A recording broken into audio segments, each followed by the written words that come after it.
Everybody, welcome to the Outlet Podcast. My name's Gazy. I'm wearing my contacts today, and it's bright, and I'm driving into the sun. I'm joking.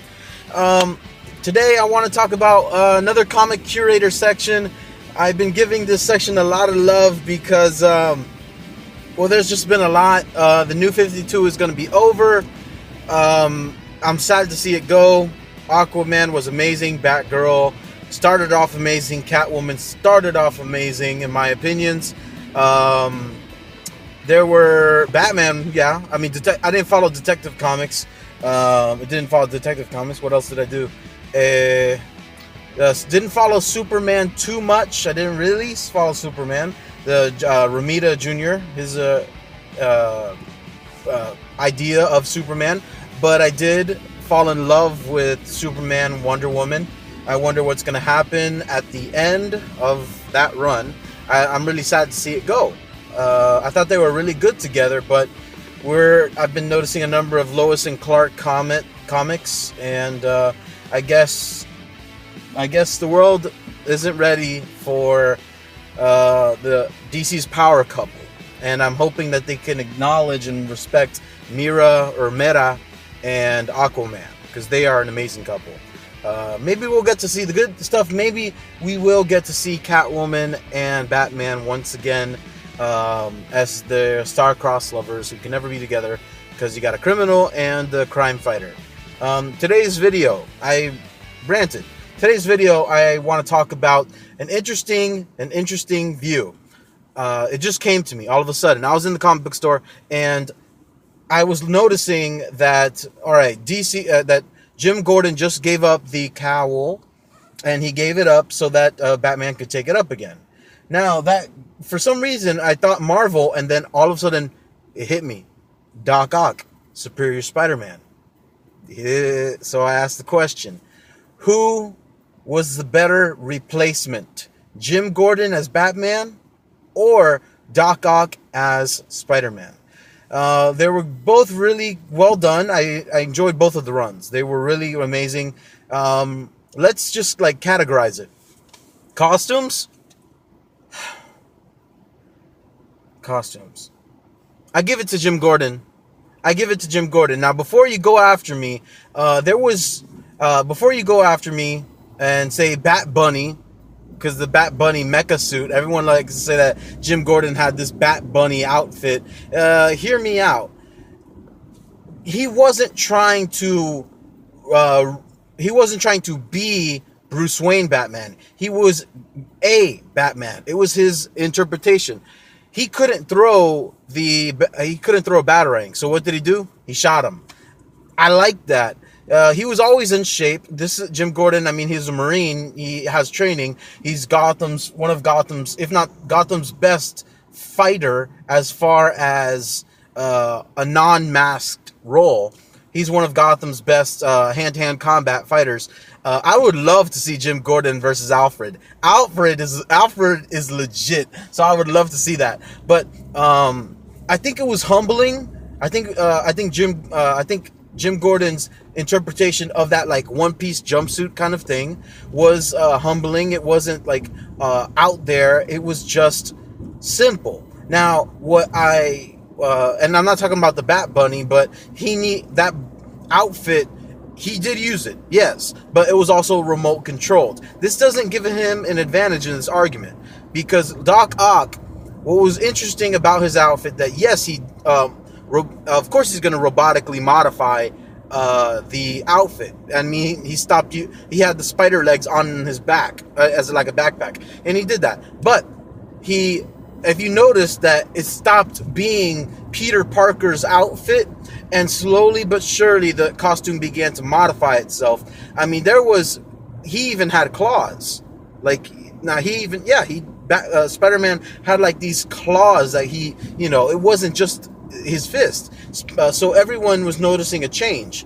With Jim Gordon, everybody knew it wasn't, that the change, I guess this could be number two. The change, it was obvious for everybody in Gotham, but it was not obvious at all for anyone in New York, because it was slowly but surely with Doc Ock. Slowly but surely, the Justice League. Slowly but surely, the Avengers started noticing a change in Peter Parker's attitudes. Mary Jane noticed a change in his attitude. Black Cat noticed. That hurt my heart. There was always this really sensual kind of like will they, won't they between Black Cat and Peter Parker Spider-Man, and Doc Ock just goes up and cold cocks her right in the face, breaking like her tooth. That was wow. I couldn't believe it. So you had that. But everyone slowly noticed a change. In Gotham, everybody knew straight off the bat, this Batman is in the law. He is helping not only because he's trying to stop crime, but because he's working in the system. That's something that it was a good interpretation. There was a lot of bat tools. I mean, you had the bat blimp that dropped down Bat Bunny, magnetically dropping down Bat Bunny from a blimp, the bat blimp. I guess, I don't know what it's called. I forget what it's called. But it was a very good interpretation of Batman as far as costume goes. And we just talked about how people were able to notice it. Who had the better gear? Man. Well, you just have to give it to Peter. You have to give it to Doc Ock, Superior Spider-Man.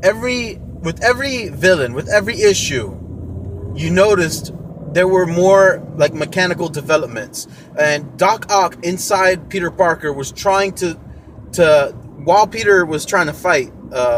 Some people said it was his soul. I would say that was Peter Parker's soul still fighting inside the mind of Doc Ock. I say it was his soul, but what I liked was that with every villain, there was a mechanical advancement, like a scientific mechanical advancement to stop crime, and Doc Ock was trying to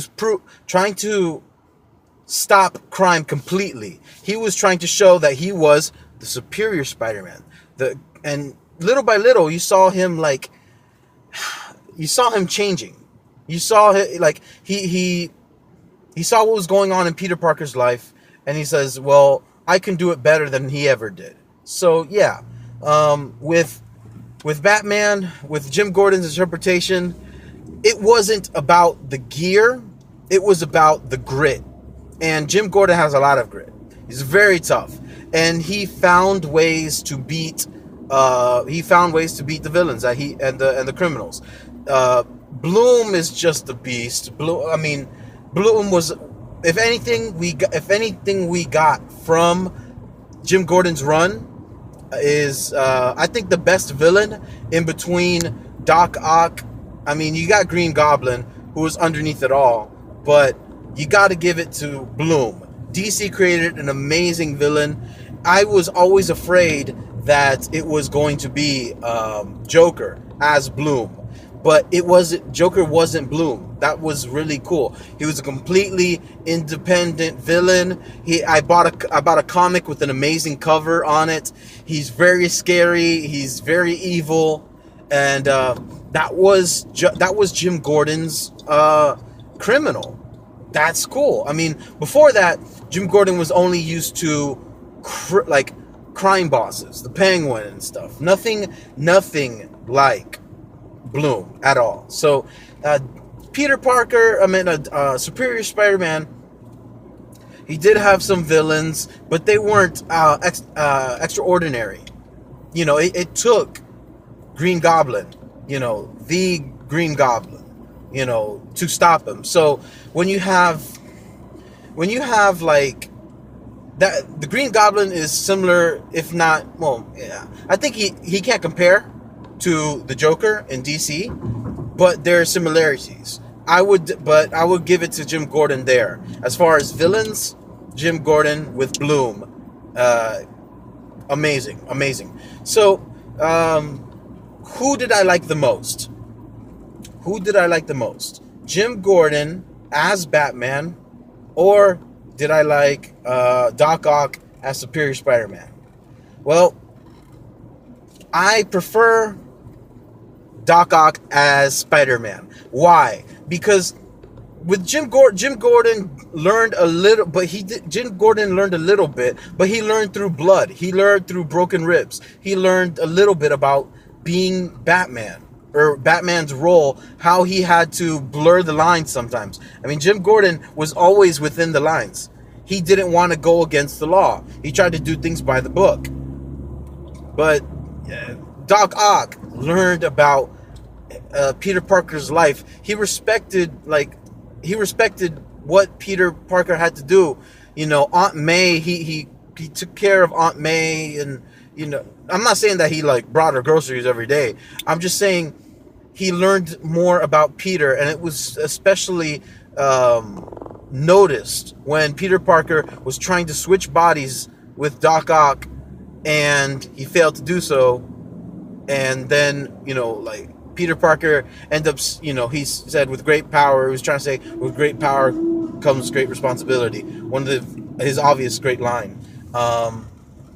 So Doc Ock learned a lot. He definitely learned a lot about being Spider-Man. So my personal opinion in between who was the better crossover, Jim Gordon Batman or Doc Ock Spider-Man, Doc Ock Spider-Man wins.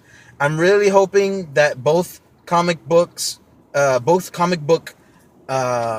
groups, companies, DC and Marvel, we need something. We need the Court of Owls again. We need the end of the end of the world. We need Spider-Verse was not too bad. It wasn't too bad. It was okay, but I would rather we need another Superior Spider-Man. We need this stuff because right now I'm not satisfied entirely by DC or Marvel, and I hope they're not just pushing out, you know, comics for the sake of having issues that are out to be bought. And I hope they're not just like tying in comic books to movies so that I buy the comic book, because that's not how I roll, bro. I want something good. So if you're a DC or Marvel representative, bring it. I saw Rebirth. I hope it's good. That's pretty much it. You guys, let me know in the comments below your opinions, because I value your opinions. I was like flame blasted by this one guy saying that Dawn of Justice was garbage, and he kept on saying, he called me Hitler and all that stuff, and I was like, listen, go to my channel, watch Dawn of Justice was amazing, and let me know your opinions. He didn't let me know his opinions on the video. How he let me know his opinions on another video. So that was okay. So anyway, let me know what you think here on my channel. I would love for you to like and subscribe. So please do. If you like what I got to say, I got a number of different things. My Solely and Holy vlogs. In the beginning was the word book club. I also have How I Met Her, a compilation of stories of how I met my wife. And that's pretty much it. So my podcast. Oh, snap. You guys can catch my podcast on iTunes, SoundCloud, Stitcher Radio, or Blubrry. Everything's going to be in the description below. So that's it. My name's Gazy, host of the Outlet Podcast. Connect and recharge. Water.